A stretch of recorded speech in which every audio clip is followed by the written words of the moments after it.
Speed of 90 ready. આ કામમાં સાહેદ number 4 doctor Dineshbhai Naranbhai Vaghela તેની આંક 30ની સોગંદ ઉપરની જુબાનીમાં જણાવ્યા મુજબ તારીખ 24/11/2011ના રોજ તેઓ સામૂહિક આરોગ્ય કેન્દ્ર ડેસર સુપ્રિન્ટેન્ડન્ટ તરીકે ફરજ બજાવતા હતા.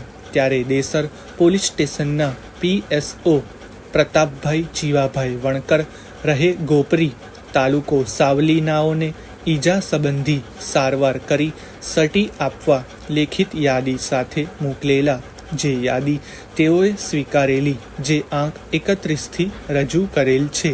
વધુમાં પ્રોસિક્યુશન તરફે એવી પણ રજૂઆત છે કે ફરિયાદી પ્રતાપભાઈ જીવાભાઈને આ સાહેદે તપાસતા તેમને ડાભા ખભા ઉપર તથા છાતીની જમણી બાજુ પાસળી નંબર 4 પર સખત દુખાવો થતો હતો અને જમણા હાથની ટચલી આંગળી દબાવતા સખત દુખાવો માલુમ પડેલ.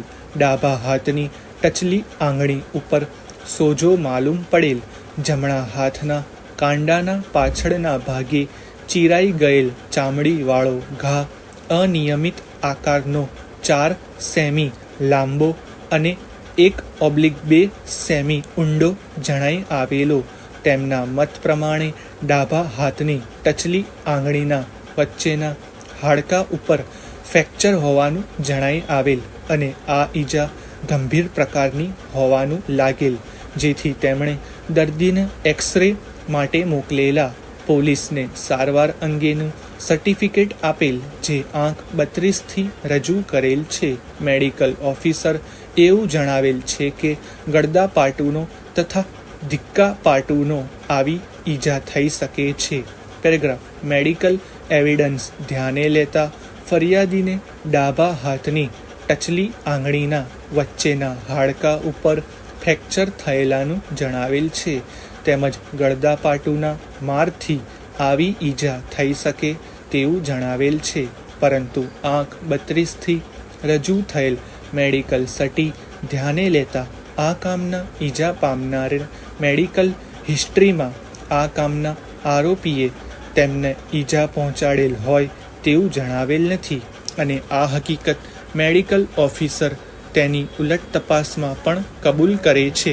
તેના રૂબરૂ દર્દીએ લખાવેલ હિસ્ટ્રીમાં કોણે ઈજા કરી તેની કોઈ હકીકત લખાવેલ નથી અને એમ પણ કબૂલ કરે છે કે કોઈ વ્યક્તિ સિમેન્ટ કે કોન્ક્રીટના રોડ ઉપર પડી જાય તો આવી ઈજા થઈ શકે.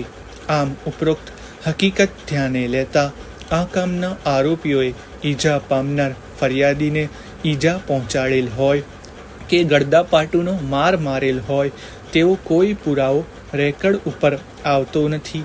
અલબત્ત મેડિકલ પુરાવાથી ફરિયાદીને ઈજા થયેલાનું રેકર્ડ ઉપર આવે છે, પરંતુ તે ઈજા આ કામના આરોપીઓએ કરેલ હોય તેવું પુરવાર થતું નથી. પેરેગ્રાફ. આ કામના આરોપીઓ વિરુદ્ધ એટ્રોસિટી એક્ટની કલમ 3(1)(10) મુજબનો ગુનો બનતો હોય, તેથી તપાસ કરનાર તરીકે કે નીનામાને તપાસ સોંપવામાં આવેલ છે, કે જે નાયબ પોલીસ અધિક્ષક છે.